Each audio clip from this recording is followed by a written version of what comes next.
국산 딸기의 경쟁력을 높이기 위해 최근 지역 농가들이 다양한 품종을 개발하고 있습니다. 홍성군은 프리미엄 품종인 골드베리를 개발해 해외 시장을 공략하고 있습니다.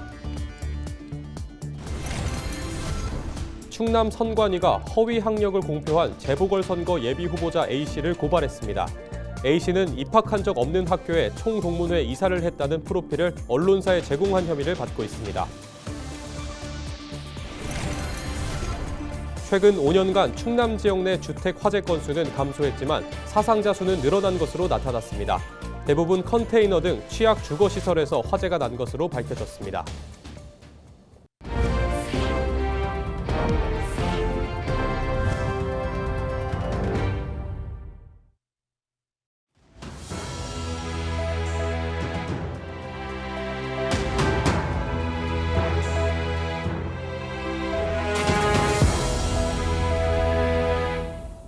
시청자 여러분 안녕하십니까? 헬로티비 뉴스입니다. 겨울철 대표 과일 하면 바로 딸기가 떠오르는데요. 홍성군이 딸기를 지역 특화 작목으로 육성하기로 했습니다.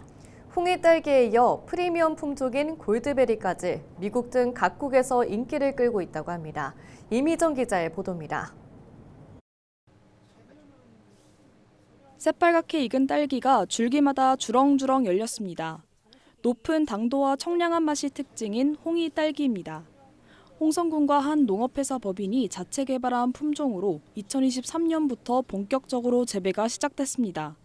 탄저병에 강한 품종이라 병해충 관리가 쉽다 보니 홍이 딸기를 재배하는 농가도 전국적으로 빠르게 늘고 있습니다. 홍이 같은 경우에는 한국에서 딸기 점유율이 한 4% 정도 지금 차지하는 것 같고요.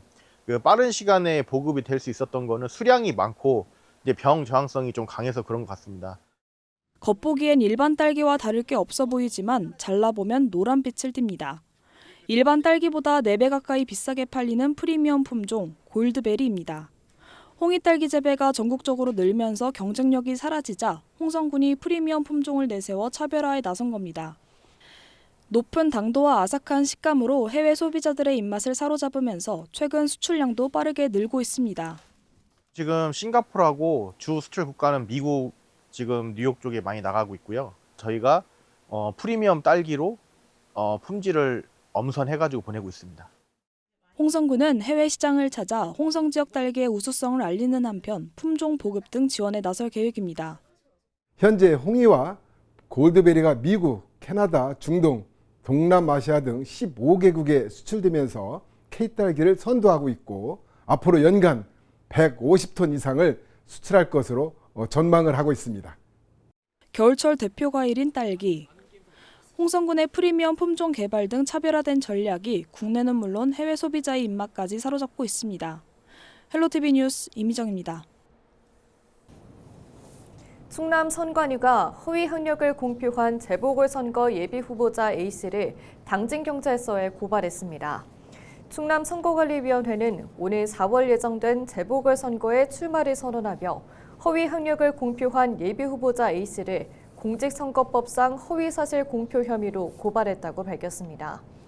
A씨는 지난 1월 출마 기자회견에서 입학한 적 없는 학교에 총동문회 이사를 했다는 프로필을 언론사 기자들에게 제공한 혐의를 받고 있습니다.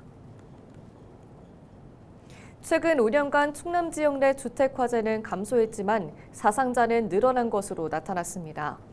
충남 소방본부는 지역 내에서 발생한 주택 화재 건수는 2020년 556건에서 2023년 473건으로 감소하다가 지난해 515건으로 소폭 늘었다고 밝혔습니다. 사상자는 2020년 26명에서 지난해 48명으로 꾸준히 증가하고 있다고 밝혔습니다. 특히 2023년과 지난해 주택 화재 사망사고 절반 이상이 컨테이너 등 취약주거시설에서 발생했다고 덧붙였습니다. 충남도는 주요 화재 원인으로 개인의 부주의가 많은 만큼 전기코드 점검 등 화재 예방 수칙을 지켜달라고 당부했습니다.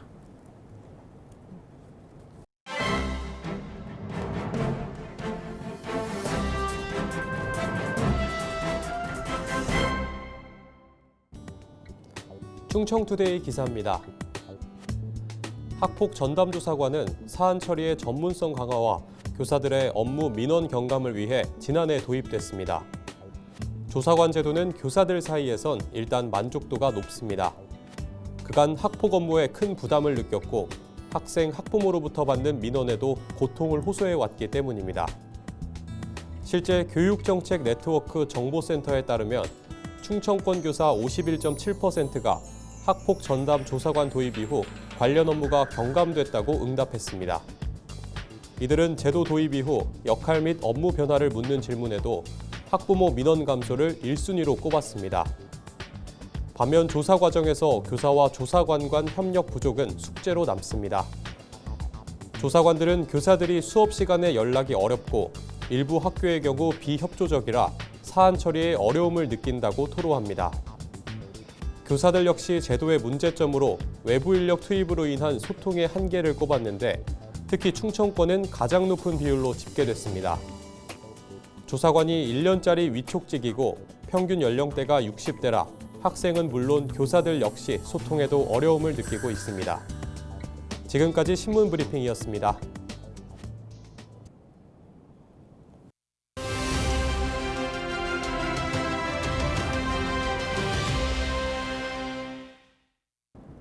서산시가 저소득 취약계층을 대상으로 시행하는 농식품 바우처 신청 접수를 시작했습니다. 서산시 농업기술센터 농식품유통과 김태경 주무관 전화 연결해서 자세한 내용 들어보겠습니다. 주무관님 안녕하세요. 네, 먼저 농식품 바우처 지원 사업이 어떤 사업인지 소개 부탁드립니다. 농식품 바우처 지원 사업은 취약계층의 영양 불균형 문제를 해소하고 시민 먹거리 안전망을 구축하기 위해 시행 중인 사업입니다. 서산시는 지난 17일부터 바우처 신청 접수를 시작했습니다. 신청 대상은 생계급여 수급 가구 중 임산부와 영유아, 아동이 있는 가구로 12월 12일까지 거주지 관할 읍면동 행정복지센터나 농식품 바우처 누리집 등으로 신청 가능합니다. 농식품 바우처는 어떻게 이용할 수 있는 건가요? 네, 대상자로 선정되면 3월부터 12월까지 가구원 수에 따라 바우처를 차등 지급받을 수 있습니다. 가구별 바우처 지원 금액은 1인 가구일 경우 월 4만 원, 4인 가구일 경우 월 10만 원 등이며 10인 이상 가구일 경우 최대 월 18만 7천 원입니다. 바우처는 농림축산식품부와 한국농수산식품공사가 지정한 사용처에서 국내산 과일류, 채소류, 흰 우유, 신선 알류, 육류, 잡곡류 등을 구매하는데 사용할 수 있습니다. 지원 자격 해당 여부나 사업에 대한 자세한 사항은 주소지 관할 읍면동 행정복지센터에 문의하면 됩니다. 네, 그렇다면 사업을 통해서 어떤 효과를 기대할 수 있을까요? 네, 이번 사업을 통해 취약계층의 식품 접근성과 식생활이 개선될 뿐만 아니라 국산 농산물의 소비 기반을 확대하고 지속 가능한 농식품 소비 체계를 구축하는 데 기여할 것으로 기대합니다. 네, 주무관님 오늘 말씀 고맙습니다. 지금까지 서산시 농업기술센터 농식품유통과 김태경 주무관과 전화 연결했습니다.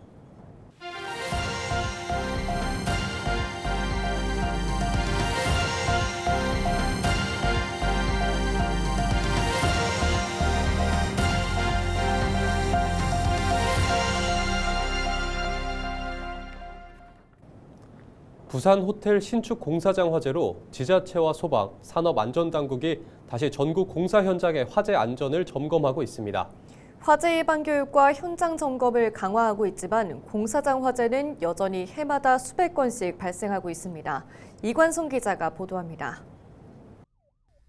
부산 호텔 신축 공사장 화재는 인테리어 자재들이 쌓여있는 마감 작업 과정에서 발생했습니다. 현장에는 목재와 단열재, 페인트 등 불이 옮겨붙기 쉬운 자재들이 많았고 통로를 포함한 실내 곳곳에 보관하다 보니 화재 발생 시 대피도 취약한 환경이었습니다. 이런 상황에서 화재가 발생하면 가연성 자재들은 대형 화재를 일으킬 수 있고 작업자들은 위험한 상황에 놓이게 됩니다. 이 같은 위험 때문에 소방당국과 산업안전당국은 화재 예방 교육과 공사 현장 점검을 반복하고 있습니다. 하지만 공사장 화재는 크게 줄지 않고 있습니다. 지난해까지 최근 5년간 공사장에서 발생한 화재는 2,700여 건이 넘습니다. 해마다 400에서 600여 건의 화재가 발생했는데 사망자도 46명에 이릅니다. 공사장에서 용접이나 절단 작업 등으로 발생한 불꽃이 가연성 물질에 옮겨 붙으면 삽시간에 대형 화재가 발생할 수 있습니다. 이런 상황을 막기 위해 산업안전보건법은 용접 작업 반경 11m 이내 건물 내부에 가연성 물질이 있을 경우 화재 감시자도 두도록 하고 있습니다. 화재 안전 감시자, 화재 감시자라고 이렇게 두는 이유는 현장의 화재 안전에 대한 사전 조치, 그리고 작업 중의 안전, 그다음 사후의 안전 조치에 대한 부분들을 직접 확인할 수 있도록 배치하도록 하고 있는 거거든요. 이분들의 어떤 역할과 어떤 임무, 심지어 화재 진압이라든지 초동 대응의 어떤 임무까지를 해야 된다라는 부분들의 어떤 설정이 필요하고. 소방청은 공사장 화재 예방을 위해 전국 대형 공사장 대상 긴급 화재 안전 조사를 시작했습니다. 피난 대피로를 제대로 확보하고 있는지, 우레탄 폼 등 가연물과 용접기 사용을 안전하게 하고 있는지, 또 화재 안전 기준을 잘 지키고 있는지 자세히 살펴볼 계획입니다. 헬로우TV 뉴스 이관서입니다. 태안군이 이원면 만대항에서 어촌 뉴딜 300 사업 준공식을 열었습니다. 태안군은 국비 포함 사업비 89억 원을 들여 만대항에 수산물 판매장과 수산물 공동 가공장을 신축했습니다.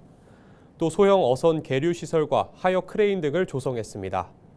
어촌 뉴딜 300 사업은 해양수산부가 어촌마을의 발전을 위해 추진하는 SOC 사업으로 사업 대상지로 선정되면 국비 70%가 지원됩니다. 태안에서는 백사장항과 만대항 등 모두 10곳이 사업 대상지로 선정됐습니다. 충남도가 봄철 성어기를 맞아 오는 4월까지 어선을 점검합니다. 이번 점검은 어선 충돌과 침몰 등 사고와 인명피해를 예방하기 위해 추진됩니다. 점검 대상은 서해안 항포구에 정박해 있는 어선 150척입니다. 주요 점검 내용은 어선 설비 구비 여부와 위치 발신 장치 차단 여부, 소방 장비 상태 등입니다.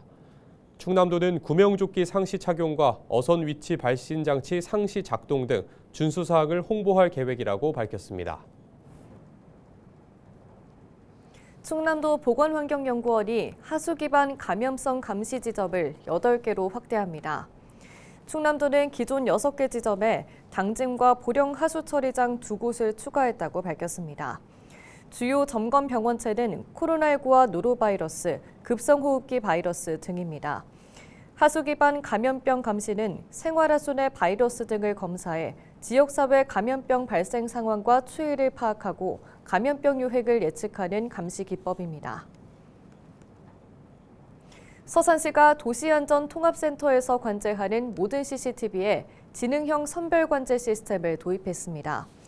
지능형 선별관제 시스템은 영상 속 사람의 움직임 등을 자동으로 포착하고 선별할 수 있는 기능을 갖췄습니다. 이에 따라 화재 등 사건, 사고가 발생하면 관제요원에게 알림이 제공됩니다. 서산시는 앞으로 관제 시스템을 활용해 시민안전 위험 요소를 신속히 감지하고 대응하겠다고 밝혔습니다. 청양군이 소상공인 경영 정상화 자금 지원 사업을 시행합니다.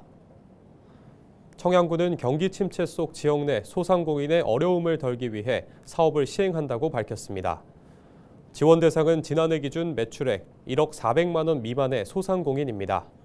단 유흥업이나 전기 판매업, 병원과 약국 등은 지원 대상에서 제외됩니다. 대상자들에게는 청양사랑 상품권 50만 원이 지급됩니다. 지원 신청은 오는 4월 18일까지 청양군에 하면 됩니다. 당진시가 다음 달부터 뇌졸중 등 심뇌혈관 질환 합병증 검진비를 지원합니다. 검진은 경동맥 초음파와 미세 단백뇨 검사, 안저 검사 등 4가지 항목이 지원됩니다. 지원 대상은 만 30세 이상 홀수년 출생자 가운데 1년 이상 고혈압 또는 당뇨 치료제를 복용 중인 만성질환 등록자입니다. 신청은 당진시 보건소에 하면 됩니다. 당진시 보건소는 심뇌혈관 질환 조기 발견과 예방을 위해 사업을 시행한다고 밝혔습니다.